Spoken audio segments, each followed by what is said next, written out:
payudara sadaris dan sadari. Selamat menyaksikan.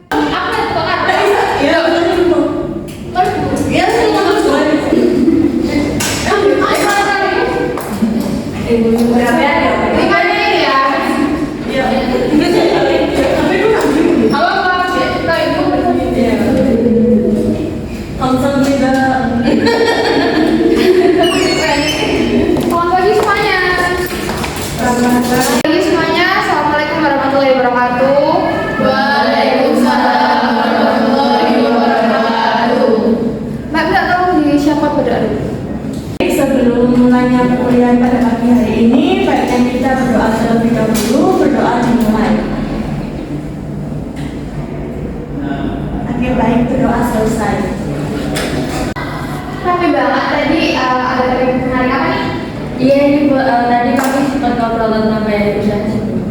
Tapi yang menarik hari ini kita juga akan bahas mengenai topik hidup sehat, tapi lebih spesifik ya. Mungkin ada yang tahu kita mau bahas apa? Mungkin makanan sehat atau olahraga. Itu juga penting, tapi yang akan kita bahas hari ini lebih spesifik ke arah perempuannya, yaitu perawatan payudara klinis atau sadaris. Mungkin dari kalian ada yang pernah dengar apa itu sadaris? Pernah dengar sih, tapi belum tahu juga. Oke, jadi pemeriksaan payudara klinis ini bertujuan untuk mendeteksi dini adanya kanker payudara pada perempuan. Nah, kalian sebagai mahasiswa kebidanan wajib bisa melakukan pemeriksaan ini karena ini kan tujuannya untuk mendeteksi dini adanya kanker payudara. Nah, kalian siap? Siap, Bu. Nah, sebelum saya mulai demo, mungkin ada yang tahu kenapa sih kita harus bisa melakukan perawatan sadaris ini? Apa karena bisa mencegah penyakit, Bu? Ya, benar sekali. Karena salah satu penyakit yang dikaitkan dengan perempuan adalah kanker payudara, maka kita harus bisa melakukan sadaris sebagai upaya untuk mencegah terjadinya kanker payudara pada ibu. Oke, saya akan melakukan demonstrasi. Mungkin dari kalian ada yang mau maju? Iya, saya. Silakan. Perhatikan baik-baik ya. Jadi sebelum kita melakukan pemeriksaan sadaris, hal yang paling penting seperti tindakan-tindakan lainnya, kita harus mempersiapkan alat, lingkungan, dan juga pasien. Seperti contohnya teman kalian ini udah pakai jas lab, tinggal pakai sarung tangannya aja. Nah, yang pertama kita juga harus memastikan bahwa lingkungan yang akan kita gunakan untuk memeriksakan ibu ini aman, nyaman, dan juga privasi pasien itu terjaga. Karena yang kita periksa itu kan bagian privasi ibu banget ya. Jangan sampai kita melakukan pemeriksaan di tempat yang sekiranya buat ibu gak nyaman. Nah, setelah itu kita jangan lupa untuk melakukan informed consent juga. Dengan Mbak siapa? Kariska, Bu. Oke, baik Mbak Kariska, perkenalkan nama saya Mirza yang bertugas pada pagi hari ini. Di sini saya akan melakukan pemeriksaan sadaris pada Mbak Rika. Apakah Ibu bersedia? Iya, bersedia. Nah, dari setelah itu saya minta Ibu untuk melepas baju dan juga beratnya ya.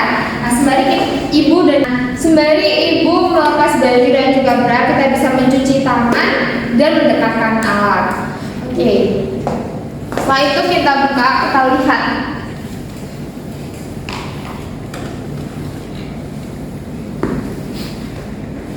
Tindakan yang pertama kita lakukan adalah inspeksi ya. Tindakan yang kita lakukan adalah inspeksi.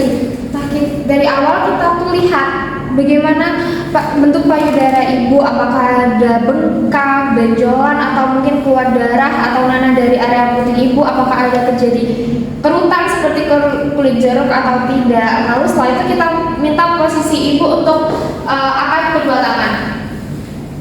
Nah, sambil kita lihat nih muka ibunya, ekspresi ibunya kayak beliau menahan sakit atau enggak. Nah, jadi kita lihat sama bentuk, ukuran, simetris atau enggak, adanya luka atau enggak, adanya cairan yang keluar dari payudaranya atau enggak. Di posisi selanjutnya seperti ini. Nah, sambil agak tekan ke belakang. Nah, kita lihat juga sama. Jadi intinya itu kita lihat ukuran, bentuk, simetris atau enggaknya, keluar darah atau enggaknya. Lalu setelah itu posisi ruko ya, yang nomor 3 itu posisi ruko. Gampangnya tuh masih sering. Nah, kayak gini kita lihat masanya. Sama kita lihat ukuran, bentuk, keluar darah atau enggak, simetris atau enggak. Setelah itu kita tanya, sakit nggak bu waktu bungkuk gitu? Enggak. Oke, silakan posisinya kembali seperti semula. Nah setelah itu, yang tadi kan inspeksi nih. Sekarang yang kedua itu palpasi. Jadi nggak tolong dipegang ya.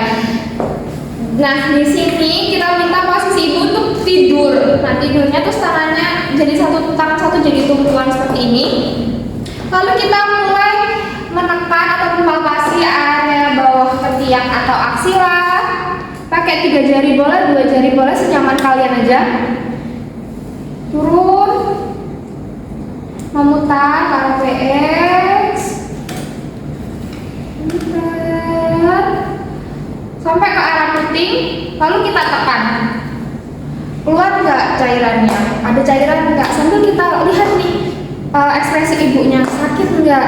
Kalau misal sakit kita tanya sakit di bagian mana. Lalu waktu kita melakukan palpasi kita lihat juga ada benjolan nggak? Benjolannya gerak nggak? Lunak nggak? Bisa digerakkan nggak? Ada yang mau coba? Silakan. Dari aksila kan bu, terus gini sampai muter gini, terus ini areanya dipencet keluar ada cairan atau enggak gitu. Oke, tadi kan kita sudah melakukan tindakan inspeksi dan juga palpasi nih. Hal yang terakhir adalah kita bersihkan ibu, kita rapikan ibu lagi. Nggak tahu mbak dirapikan. Setelah itu, setelah dirapikan, kita bisa mengemukakan hasilnya dan memberikan edukasi kepada ibu. Baik ibu, pemeriksaan sudah selesai. Nah alhamdulillah waktu hasil pemeriksaan tidak ada hal abnormal, tidak ada benjolan baik di payudara kanan maupun payudara kiri ibu. Apakah dari tindakan yang saya lakukan tadi ada pertanyaan? Tidak ada ya bu ya. Oh iya. Untuk tanggal kembalinya itu bisa melakukan rujukan kembali atau tindakan kembali 1 tahun lagi dari sekarang, atau mungkin bisa melakukan pemeriksaan sadari di rumah. Oke. Kalau itu kita bisa persilahkan ibu untuk pulang, lalu kita melakukan pendokumentasian tanggal, nama, jam, lalu tindakan apa yang kita lakukan dan hasilnya jangan lupa disertai dengan tanda tangan. Dari tindakan yang saya lakukan tadi ada yang mau ditanyakan? Oh, saya buka, saya sih nggak tahu bicara ya. Temannya semuanya. Saya izin bertanya bu, kalau misal ada benjolan, apa langsung dianggap berbahaya ya? Nah, pertanyaan yang bagus mbak. Jadi kalau ada benjolan itu tidak selalu dikaitkan dengan kanker payudara ya. Nah kita harus melakukan pemeriksaan berkala. Biasanya dilakukan 1 minggu kemudian. Nah di awal pemeriksaan kita lihat dulu sama kita ingat-ingat benjolannya seberapa, keras atau enggaknya, lunak atau enggaknya. Nah di pemeriksaan selanjutnya kita lihat apakah benjolannya itu semakin membesar, lalu berpindah-pindah atau enggak. Nah, kalau misal iya berpindah-pindah dan semakin besar, kita perlu melakukan rujukan untuk melakukan pemeriksaan USG dan mamografi. Bisa dipahami? Bisa bu.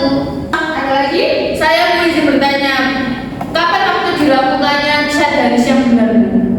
Nah, pertanyaan selanjutnya, kapan waktu yang tepat untuk melakukan pemeriksaan sadanis? Nah, pada usia 40 tahun ke atas atau kepada wanita yang udah menopause itu dilakukannya di setiap tahun, jadi 1 kali dalam 1 tahun. Apalagi untuk wanita yang memiliki riwayat keluarga dengan kanker payudara itu dilakukan lebih sering. Gimana, ada yang mau disangka? Tidak ada bu. Tadi Saya bu. waduh. Tadi kan sudah dijelaskan bahwa pemeriksaan sadari ini itu kan dilakukan ketika setelah haid hari ke-7 atau sampai hari ke-10. Kalau untuk menopause kan setiap 1 bulan. Kemudian bagaimana untuk ibu hamil? Kapan waktu yang tepat untuk pemeriksaan sadari? Nah sebenarnya pemeriksaan sadari sama sadari itu nggak jauh berbeda ya teman-teman. Karena pemeriksaan sadari ini dilakukan setelah haid hari ke-7 sampai hari ke-10.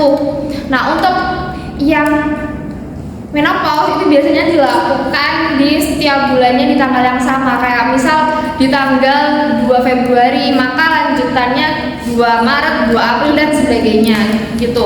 Lalu untuk pertanyaannya, kalau di ibu hamil gimana? Nah kalau di ibu hamil itu bisa dilakukan di tanggal yang sama setiap bulannya, kayak tanggal 1 Januari berarti pemeriksaan selanjutnya tanggal 2 Februari, tanggal 1 Februari, di pemeriksaan selanjutnya tanggal 1 Maret gitu. Ada yang mau ditanyakan lagi? Tidak ada, Bu. Saya tanya Bu, kalau misalnya pemeriksaan sendiri itu apakah lebih akurat daripada pemeriksaan payudara klinis dengan tenaga kesehatan? Mbaknya tadi, akurat nggak sih dilakukan pemeriksaan sadari di rumah? Akurat atau enggaknya, kita akan melakukan pemeriksaan sadari untuk khalayak umum hanya untuk mengetahui apakah ada hal aneh dari kedua payudaranya. Jadi kita sebagai masyarakat normal mungkin kayak ngerasa kok tiba-tiba payudara saya ada benjolan. Nah itu yang dikhususkan untuk pemeriksaan sadari itu di sananya.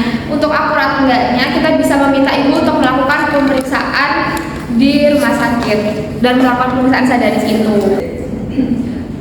Kalau misalnya ada orang yang merasa malu atau enggan gitu untuk melakukan pemeriksaan payudara sendiri itu gimana ya Bu?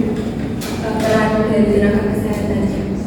Nah, untuk pertanyaan yang terakhir tentang mengatasi rasa takut pada pasien, nah itu tugas kalian sebagai tenaga kesehatan untuk mengedukasi ibu-ibu di luar sana bagaimana cara kalian mengkomunikasikan biar mereka itu nggak takut dengan menjelaskan manfaat, itu menjelaskan juga prosedurnya kayak apa dan pentingnya melakukan pemeriksaan ini tuh untuk apa.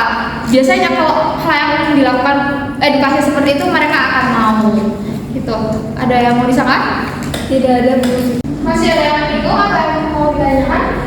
Sebelumnya dari saya dan teman-teman tidak ada pertanyaan lagi.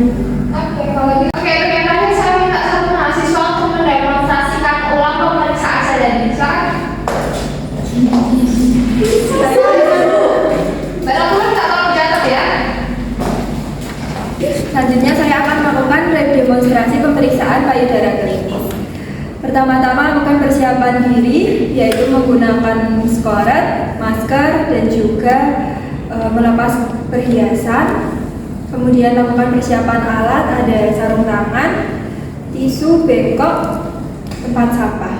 Kemudian lakukan persiapan lingkungan, kita jaga privasi pasien dan juga tempatnya pencahayaannya cukup. Kemudian kita lakukan orientasi kepada pasien. Minta tolong teman satu. Baik, selamat pagi Bu. Perkenalkan saya Bidan Farisa Hayi, bertugas. Ini dengan Ibu siapa? Meriska. Baik, benar dengan Ibu Fariska ya Bu. Jadi hari ini saya akan lakukan pemeriksaan payudara klinis yang nanti tujuannya untuk memeriksa apakah ada kelainan pada payudara itu seperti benjolan atau kerutan atau pengeluaran yang tidak baik seperti itu. Nanti prosedurnya akan saya lakukan pemeriksaan. Saya akan melihat payudaranya Ibu dan juga lakukan penekanan pada payudaranya Ibu. Apakah Ibu setuju? Ya. Baik, jika Ibu setuju, cut. Aduh. Baik, jika Ibu setuju, saya lakukan persiapan terlebih dahulu. Dekatkan alat, kemudian kita cuci tangan, gunakan sarung tangan, kita bentuk bentuknya kompas. Ini sih ya Bu.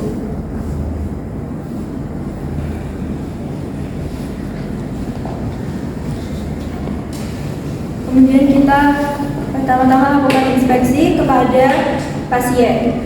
Yang pertama, tangan pasien di samping badan, lalu kita lakukan inspeksi. Apakah bentuknya simetris, ukurannya sama, kemudian kulitnya apakah normal atau ada seperti kulit jeruk atau ada seperti lesung. Kemudian kita lihat apakah payudaranya bersih, apakah ada pengeluaran. Setelah itu kita lakukan gerakan minta Ibu untuk mengangkat tangan. Ibu minta tolong angkat tangan ya. Terus kita lakukan inspeksi, yang diinspeksi sama, kemudian lakukan ini ya Bu, tangannya dipinggang dan menekan. Kemudian kita lakukan inspeksi pada payudara Ibu. Kemudian yang ketiga, Ibu bisa menunduk seperti ini, menggantung lemah. Kemudian kita lakukan inspeksi pada payudara Ibu dan kita lihat juga respon Ibu. Ibu rasanya sakit tidak Bu?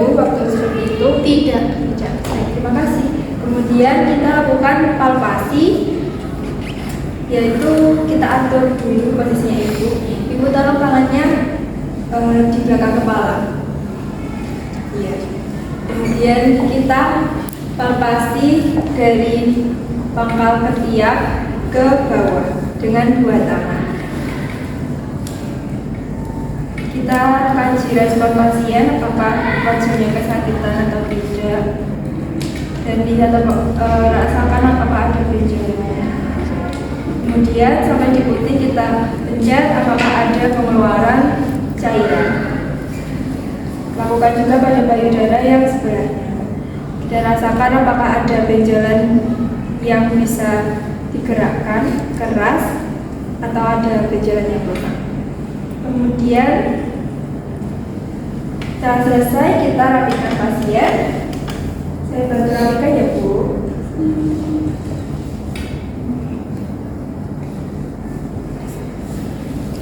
Kita rapikan alat, kemudian lepas sarung tangan, cuci tangan, kemudian kita lakukan terminasi. Baik Ibu, tadi pemeriksaannya sudah selesai.